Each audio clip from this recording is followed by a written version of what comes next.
A plea at the bus stop. The late afternoon sun cast long shadows across the cracked pavement of the bus stop. Lily Maeve Carter sat perched on the edge of the bench, her small legs swinging back and forth, not quite reaching the ground. She clutched a worn teddy bear to her chest, its button eyes staring blankly ahead. Usually, Lily chattered a mile a minute, filling the air with fantastical stories, but today, a heavy silence clung to her. Sister Agnes, her blonde hair tucked neatly under her veil, stood a few feet away, her rosary beads gliding through her fingers. She was waiting for the number 12 bus, the one that would take her back to the convent. Agnes glanced at Lily, noticing the unusual forlorn expression on the child's face. Her lower lip trembled slightly, and her eyes, normally bright and full of mischief, were clouded with sadness. A sudden gust of wind rustled the leaves of the oak tree overhead, sending a shower of golden light dancing around them. Lily shivered, not from the cold, but from a chill that seemed to emanate from within. "Sister." Lily's voice was small, barely a whisper. Agnes stopped her prayer and knelt down, her gentle gaze meeting Lily's. "Yes, dear." Lily hesitated, her fingers tightening around the teddy bear. She looked down at her scuffed Mary Janes, then back up at Agnes, her eyes wide and pleading. Could you be my mommy?" The question hung in the air, startling Agnes. She blinked, momentarily speechless. The request was so unexpected, so raw with longing, that it caught her completely off guard. She had imagined a million different scenarios in her life, but never this. A fleeting image flashed through Lily's mind, her father, his face pale and drawn, lying in the hospital bed. The sterile scent of antiseptic, the beeping of machines, the heavy silence that followed. A lump formed in her throat, making it hard to swallow. Agnes, recovering from her initial surprise, saw the vulnerability in Lily's eyes. She saw the unspoken pain, the desperate need for comfort and security. She reached out and gently brushed a stray strand of hair from Lily's forehead. "Oh, Lily," she said softly, her voice filled with compassion. "What's wrong, sweetheart?" The rumble of the approaching bus broke the silence. Its headlights cut through the fading light, casting long, dancing shadows. Agnes knew she had to answer, to say something, anything, to ease the child's pain. But what could she say? Lost and waiting. Lily's lower lip trembled, and she clutched a threadbare teddy bear tighter. "Mommy said she'd be back. A long time ago." Her voice was a fragile whisper, barely audible above the rumble of a passing truck. Agnes knelt, her knees protesting softly on the cracked pavement. The air tasted of exhaust and impending rain. "A long time ago.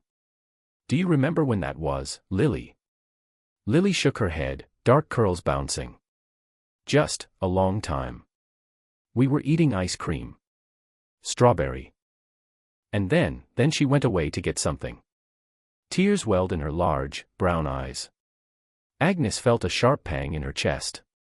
The bus to the convent was due any minute. She should be there, waiting, ready to explain her tardiness. But those tear-filled eyes held her captive. "And you've been waiting here ever since?" Lily nodded, a single tear escaping and tracing a path down her cheek. Agnes gently brushed it away with the pad of her thumb. The rumble of an engine grew louder, and Agnes glanced down the street. The number 14 bus, her lifeline, was approaching. Panic fluttered in her stomach, a bird trapped in a cage. "Lily, do you know your last name?" "Carter," she sniffled. "Lily Maeve Carter." Agnes rose, her mind racing. She couldn't just leave her. Not here, alone, on the edge of the city with the sky threatening a downpour. She rummaged in her worn satchel, pulling out her small, battered phone. Stepping slightly away, she punched in the convent number. Sister Margaret answered on the second ring. "Sister Agnes. Is everything all right?" Her voice was laced with concern. I'm going to be late, sister. Very late, I think. I've found a little girl. She's lost. Lily Carter. I can't leave her here alone." Agnes explained the situation quickly, her voice a hushed whisper. There was a moment of silence on the other end, then Sister Margaret's calm, reassuring voice. "Stay with her, Agnes. We'll alert the authorities. Do you need us to send someone to your location?" "No, I think I think I should stay with Lily. Just in case her mother comes back. Agnes glanced at the little girl, who was watching her with wide, apprehensive eyes. The bus hissed to a stop further down the block, and then, with a sigh, pulled away. Agnes disconnected the call. Turning back to Lily, she offered a gentle smile. Let's find a dry place to wait, shall we? Maybe we can get some more strawberry ice cream. Sidewalk chalk and butterflies. The bus station was stifling, thick with the smell of diesel and stale coffee. To distract Lily, Agnes pulled a small box of sidewalk chalk from her oversized bag. I spy with my little eye, she began, hoping to engage the girl. Something, blue. Lily, clutching her worn teddy bear, Barnaby, barely glanced up. The sky, she mumbled, her voice flat. Agnes tried again. Okay, my turn. I spy something, yellow. This time, Lily looked around, her gaze lingering on a faded advertisement for lemonade. The sign. You got it. Agnes beamed, relieved. Now, let's draw something. What should we draw? Lily shrugged, then a tiny spark flickered in her eyes. Butterflies. Agnes smiled. Butterflies it is. She knelt on the cracked pavement and began sketching a simple butterfly with large, colorful wings. Lily watched, then tentatively picked up a piece of purple chalk and added a wobbly flower beneath the butterfly. They like nectar, Lily explained softly, her voice gaining a little strength. Butterflies do. Agnes drew another butterfly, this one even more elaborate, with swirling patterns on its wings. What's your favorite kind of butterfly? Lily pondered for a moment, her brow furrowed in concentration. Monarchs. Because they're orange, like melted ice cream. Agnes chuckled. Melted ice cream. Is that your favorite flavor? Lily confirmed, adding a splash of pink to her flower. And they fly really far. Monarchs, I mean. Maybe even to heaven. The innocent remark caught Agnes off guard, a sharp pang of sympathy twisting in her chest. She pictured the little girl, alone, whispering wishes to butterflies about a mother she desperately missed. Maybe they do, Lily. Maybe they do. Agnes continued drawing, filling the pavement with a kaleidoscope of color, each butterfly a silent promise of hope and remembrance.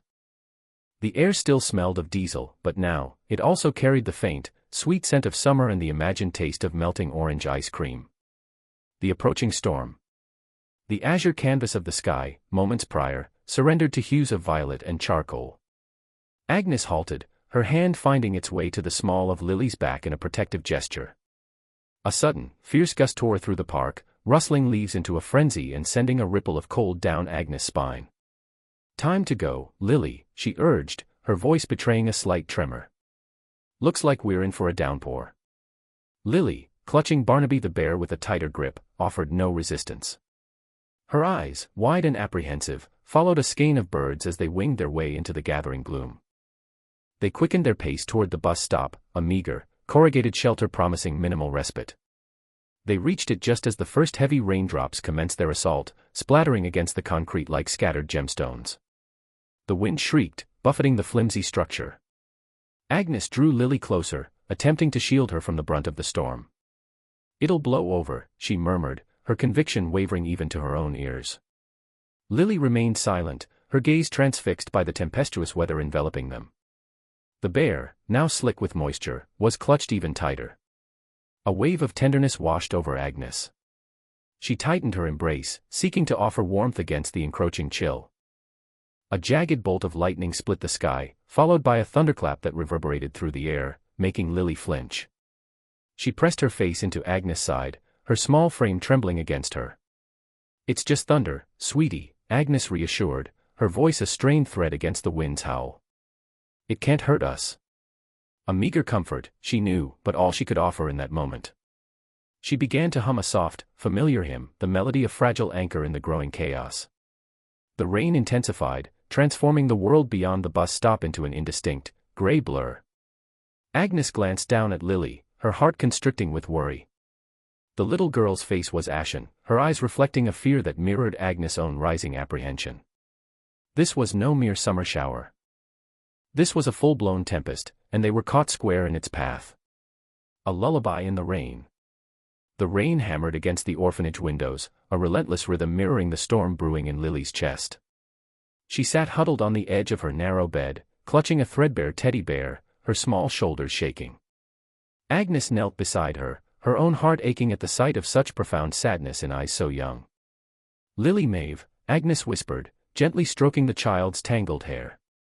"What troubles you, little one?"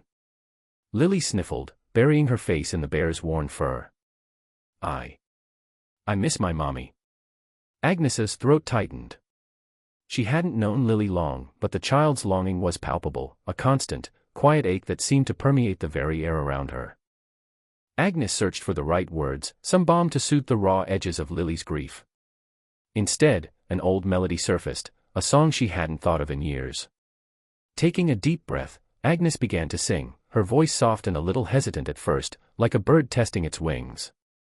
"Hush, my darling, don't you cry," silver moonbeams filled the sky. As the lullaby unfolded, Agnes was transported back to her own childhood, to the warmth of her mother's arms and the scent of lavender that always clung to her clothes. She remembered the feel of her mother's hand smoothing her hair, the gentle cadence of her voice singing the very same song. A pang of longing echoed through her, a bittersweet ache for a love lost too soon. She blinked back tears, focusing on Lily, whose sobs were gradually subsiding.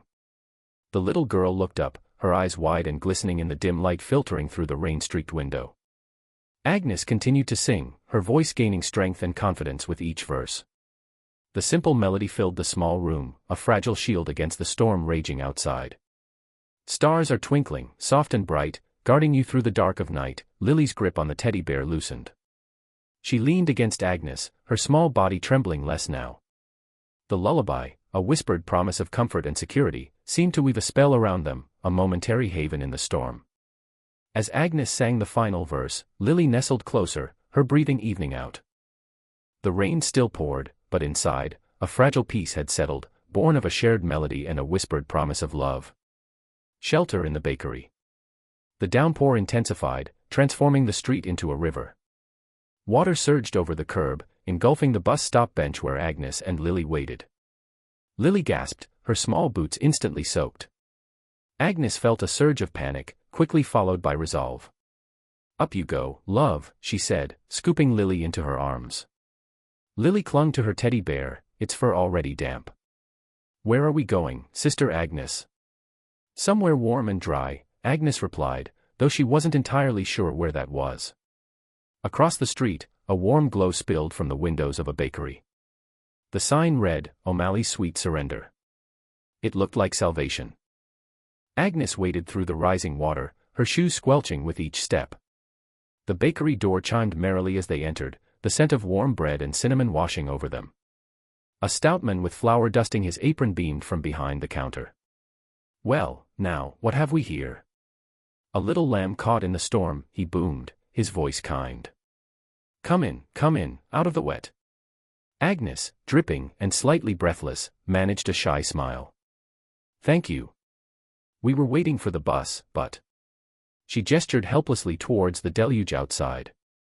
"The buses won't be running in this weather," the baker said, his name tag reading, Patrick O'Malley. "Come, sit by the oven. I'll get you both some warm milk and cookies." "On the house." He bustled around, retrieving a small stool for Lily and ushering Agnes to a rickety chair near the large, brick oven. Lily, her initial fear subsiding, gazed wide-eyed at the glowing coals visible through a small opening.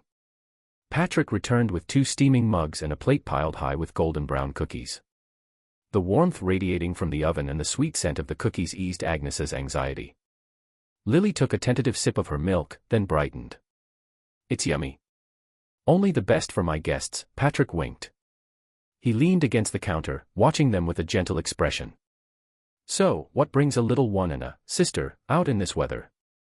Agnes hesitated, unsure how much to reveal. Lily lives at the orphanage. I was taking her to the park, but..." Patrick nodded slowly, his eyes filled with a quiet understanding. "Well, you're both safe here now. Stay as long as you need. The storm's not showing any signs of letting up." Fever and faith. Lily's cough, a dry rasp that echoed in her chest, made Agnes pause in her folding. A crease appeared between her brows. "Everything all right, love?" Clutching Barnaby, Lily shook her head, cheeks ablaze. "Tired," she mumbled, her voice raspy. Kneeling, Agnes touched Lily's forehead, recoiling at the feverish heat. A frightening warmth radiated from the child's skin. A shard of ice pierced Agnes's composure. She tested Lily's cheek again, willing coolness, but the heat pulsed stubbornly. "Just a bit warm," Lily insisted, but another cough seized her, a harsh denial of her words. Agnes's mind spun. No medicine, no sickroom skills. She needed assistance. "We're going to Father Michael," she declared, her voice firm, masking the tremor within. Outside, the wind howled, rattling the panes like bones. A leaden sky threatened to split. Rain hammered the glass, blurring the fading light. Agnes swaddled Lily in a thick woolen blanket, drawing the hood forward. "Hold Barnaby tight," she murmured, her voice lost in the tempest's roar. Agnes wrestled the door open against the gale's fury. Rain stung their faces, instantly saturating the blanket. A whimper escaped Lily as she burrowed into Barnaby's fur. Gathering Lily close, Agnes shielded her as best she could, beginning their slow, precarious journey towards the church. The wind clawed at them, threatening to topple them. Each step was a battle against the deluge, the path slick with mud. The church, a distant promise against the storm's rage, seemed impossibly far. Agnes stumbled, her ankle twisting on the treacherous ground, yet she pressed onward, driven. She had to get Lily to safety, to warmth, to care. Her faith, normally a quiet ember, flared into a desperate beacon, a silent plea riding the wind. "Please," she prayed, "let us reach sanctuary." Reunited. The weight of Lily, finally asleep and nestled against her side, was a strangely comforting burden. Agnes had been reading The Tale of Peter Rabbit, her voice soft and lilting, until the little girl's breathing evened out. Now, the book lay open on Agnes's lap, its pages illuminated by the warm glow of the bakery's gas lamps. The scent of sugar cookies, baked hours ago, still clung to the air, a sweet lullaby of its own. Agnes stroked Lily's hair, the fine strands like silk against her fingertips. A wave of tenderness washed over her, a feeling so intense it almost frightened her. She hadn't known she was capable of such deep affection.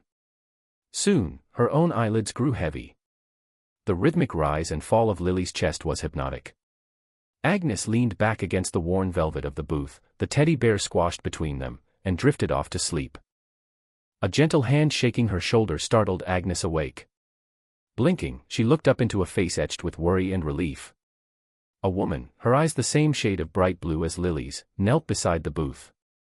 Her dark hair was pulled back in a practical ponytail, and she wore a simple, worn dress. "Lily," the woman whispered, her voice thick with emotion. Lily stirred, her eyes fluttering open. She looked from Agnes to the woman, confusion clouding her features. Then, recognition dawned. "Mommy," she breathed, her voice small and uncertain. The woman's face crumpled. "Oh, Lilybug," she cried, scooping the little girl into her arms. Lily clung to her, burying her face in her mother's neck. The sound that escaped her was a muffled sob of pure relief. Agnes watched, her heart aching with a bittersweet joy. She should be happy, she knew. This was the best possible outcome. But a part of her, a selfish, hidden part, already missed the weight of Lily in her arms, the trust in her big blue eyes. Lily's mother looked up, her eyes red-rimmed but shining with gratitude. "I am so sorry," she said, her voice shaking. The bus, a landslide, blocked the road for hours. I was frantic. She squeezed Lily tighter. "Thank you," she said to Agnes, her voice cracking. "Thank you for taking care of my Lilybug." Agnes managed a weak smile. "She was no trouble at all," she said, her voice barely a whisper. "She's a very sweet girl. A mommy for a little while." Lily's small hand tightened around Agnes's rough woolen sleeve. The child's face, usually so bright, was clouded with a sadness that tugged at Agnes's heart. Agnes knelt, bringing herself to Lily's level. The air around them smelled faintly of lavender from the convent gardens and the comforting scent of Lily's well-loved teddy bear, clutched tightly in her other arm. "Are you all right, Lily?" Agnes asked softly, brushing a stray strand of hair from the girl's forehead. Lily nodded, but her lower lip trembled. "Thank you," she whispered, so quietly Agnes almost missed it. "Thank you for what, sweetheart?" Lily threw her arms around Agnes's neck, burying her face in the crook of her shoulder. "For being my mommy, for a little while." Agnes's breath caught. She held Lily tightly, feeling the small body tremble against her. It was a simple gesture, a child's innocent expression of gratitude, yet it resonated within Agnes, stirring something deep and unexpected. A horn honked outside. Mrs. Carter, Lily's mother, stood by the open door of her car, a weary smile on her face. Lily pulled away from Agnes, her eyes still brimming with unshed tears. She took a step towards her mother, then hesitated, turning back to Agnes. "Will I see you again?" Agnes forced a smile. "Of course, Lily. I'll be here." She watched as Lily skipped towards her mother, the teddy bear bouncing against her side. Mrs. Carter ruffled Lily's hair, then glanced at Agnes, offering a grateful nod before ushering Lily into the car. As the car pulled away from the curb, Agnes remained kneeling, the faint scent of lily and lavender lingering in the air. The convent bells began to chime, calling the sisters to evening prayer. But Agnes didn't move. She thought of Lily's words, for a little while. The phrase echoed in her mind, mingling with the sound of the bells. It was a temporary role, a fleeting connection. Yet, in that brief span of time, Agnes felt a sense of purpose she hadn't known she was missing. The quiet routine of the convent, the predictability of her days, suddenly felt insufficient. She had always believed her calling was within these walls, serving God through prayer and contemplation. But Lily, with her simple plea and heartfelt gratitude, had shown her a different path, a different way to serve. A way that involved not just prayer, but presence. Not just contemplation, but connection. Agnes rose slowly, her gaze following the car as it disappeared around the corner. The bells continued to chime, but now they sounded different, less like a call to duty and more like a gentle invitation. Maybe, just maybe, her calling extended beyond the cloistered walls of St. Michael's. Maybe, her purpose wasn't just to be a bride of Christ, but also, in some small way, a mother to those who needed one.